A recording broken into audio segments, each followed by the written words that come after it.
What's good, everybody? I'm Winston A. Marshall, aka the Swaggy Blurred, and this is another CPT review. You saw the thumbnail. I tapped into my inner white girl, mainly thanks to my girlfriend Kristen, and I saw for the very first time 2001's The Princess Diaries. This is the movie that really put Anne Hathaway on the map. I know she'd kind of been around before, but this was like the movie that really did it for her. It's not something that I had ever watched, man. There are plenty of like girl movies or like white movies that like I've seen that I love. She's the Man is one of my favorites, man. The original Parent Trap, or not the original, I'm sorry, the Lindsay Lohan Parent Trap. Fucking love that movie. One of my favorites. The Princess Diaries, just I didn't care. I didn't care. But once I had mentioned offhand to my girlfriend that I hadn't seen it, she was like, "You what? Who am I even dating?" And so I sat down and I watched it, and here's what I will say just off the bat before I kind of jump into it. I think had I seen this movie at the time, I probably would have been like, "Oh wow, okay, this is a fun movie, like this is a cute movie." I would have gotten it because I get it, but it's one of those movies, and one of those kids movies that, to me, having seen it this much later, 22 years later, mind you, it doesn't necessarily hold up. So, like, Back to the Future, for me, holds up. It's just so strongly written and whatnot. There are definitely plot holes that need to be addressed with dealing with time travel and stuff. But, that holds up. The Parent Trap that I mentioned, with the Lindsay Lohan Parent Trap, the mischievous nature of it, all that, it's well written. It holds up. And it's not to say that The Princess Diaries isn't well written, and I've learned it is based off of a book series. There are just some things in it that are very dated. So again, a fun watch. I had a good time. Just didn't quite do it for me personally. It's not written for me, so that's fine. At least not written for this version of me. Maybe all kids at some point. But it was mainly geared towards girls, geared towards white girls, but geared towards girls at that particular age. So it is what it is. I now understand that whole Miracles Happen song. That's something that my girlfriend and her friends seemingly just sing randomly all the time. I now understand what that is referring to. But some of the takeaways from this, man. First of all, Anne Hathaway has been a tour de force as an actress since then. There is some like kind of cheesy 2000s like kid acting here, but she's really good. I can't say that about all the other kids around her. Like, I love Mandy Moore. Mandy Moore's original, like, early acting was very, like, one note, and it kind of rings, but she's a kid. I'm not going to hold that against her. But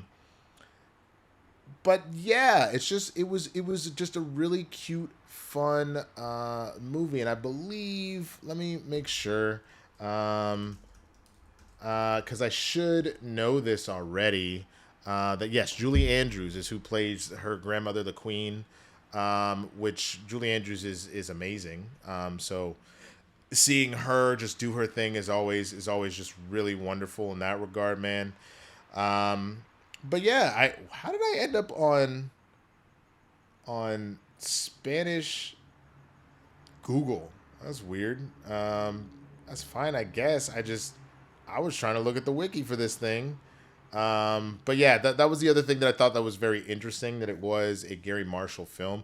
And now I'm looking at it. Rotten Tomatoes has it at 49%. So I guess it kind of sticks with what I was saying, that this is a cute movie, a fun movie, but doesn't say. One of the things that's not believable, and this is something that's been addressed a lot since then, this idea, there was this trope in the 90s and early 2000s that, like, if you put somebody in glasses and give them kind of messed up hair, that, like, oh, they're so ugly. They're so blah, blah. Early on, you look at it like Anne Hathaway is still very beautiful. She still kind of has like this very attractive physique to her, this attractive look. So she doesn't really look that bad. And the proof of it is she works at a place, or she's helping out at a rock climbing gym, and she has her hair tied up, and she's instantly looks amazing, right? So it's kind of hard to believe people to be like, "Oh, you're just such a fish out of the water, and you're so ugly, and now you're beautiful because we're giving you princess shit." That was a little hard to believe. On top of that, I'll be honest with you, I hated Lily.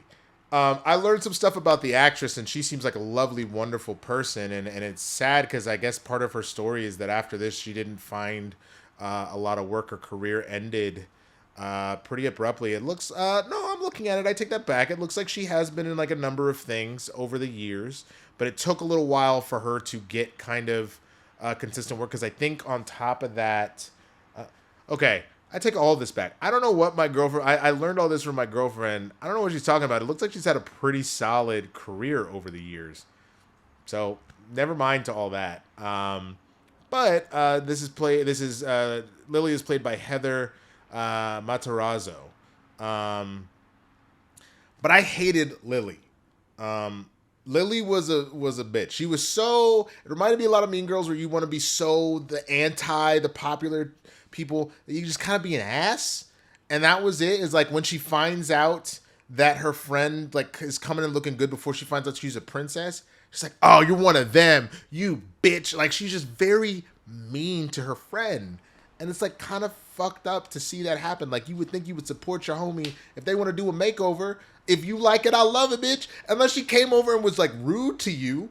If your friend looking good, throw some love. Like what the fuck? I don't know if that was a 2000s thing. I don't know if that was a white girl thing or what. If it's just girls being mean to each other in general, I don't know. But that really rubbed me the wrong way, and I was not rooting for Lily for the rest of the time because of that. I genuinely was like, nah, fuck her. She out of here. I'm not doing it. I'm not gonna do it, man. So yeah, that I love Sandra Oh. It was really funny seeing Sandra Oh play this kind of crazy vice principal, and to see one of her early roles. Let me see how far, if that was like her first. I don't think so. I'm sure she'd been around, but I know it must have been pretty early on in her career. Okay, so she had been around for a little bit, but this was one of her first big like movies. She had done a lot of, man, she's been acting forever. A lot of TV stuff, little bit roles here and there, but you know, a good role under her belt before obviously she ended up doing a lot more stuff that she was really famous for, like I believe it was Grey's Anatomy. Was one of the things she was on. Ugh, I'm gonna look real stupid here for not knowing a lot of the stuff that Sandra Oh's been in, but I am a big fan of hers. Every time I do see her act, Grey's Anatomy. She's on there for 220 episodes. My God! So I got it right. I just really lost my mind for a second. But yeah, Princess Diaries. If I got to rate it out of 10, man, I give it a 5. It's not good. It's not bad. If it's yo shit when you were a kid, I totally understand that, where you might be giving this a 10 out of 10. This is your favorite movie. Good for you. I've heard better things about Princess Diaries 2. Also with young Chris Pine in there, so that's also going to be really interesting. But again, this movie wasn't made for me. It is what it is. But that being said, She's the Man wasn't necessarily made for me, and I think that movie's phenomenal. You know, it's one of my favorites. So anyway, I want to know what you think. Are you a big Princess Diaries stan? Are you out from my head now because I said it was just mid? I don't know. Let me know. Be sure to leave a comment. Let me know what you thought about this movie and this series in general. And if there are other older movies that you are curious, you can hit me up on Twitter. Hit me up on Threads, man. Ask me. I'm adding a queue of stuff on there. Finishing up Indiana Jones. I mentioned that next week with The Last Crusade and Kingdom of the Crystal Skull. I haven't done Braveheart, so I got to do those. Christian wanted me to wait on the Rocky series. Bro, I'm probably just going to do the Rocky series. I ain't got time for all that. You got to figure all that out. You haven't told me what you want to do with that, so I'm probably just going to do those. So I got a lot of awesome stuff that's coming up, man, and just kind of giving you my take on it all. So be sure, if you haven't subscribed to this channel, hit that notification bell so you know when I'm posting stuff up. Check out Breakfast AM News. I've been cutting it up into shorts, but I give you the full week's version on there as well. If you want to see it right away at the Swaggy Blurred, go to my Instagram, go to my TikTok. Those come out when it first comes out. When I first release those, they happen there first. So if you want news that's happening in real time, that's where you want to see that. And please follow me on all these platforms because I'm trying to build these numbers up, man. I'm trying to get that stuff popping off. That only helps further opportunities and stuff that's going on. And I just want to get the love from y'all. I want to feel it, man.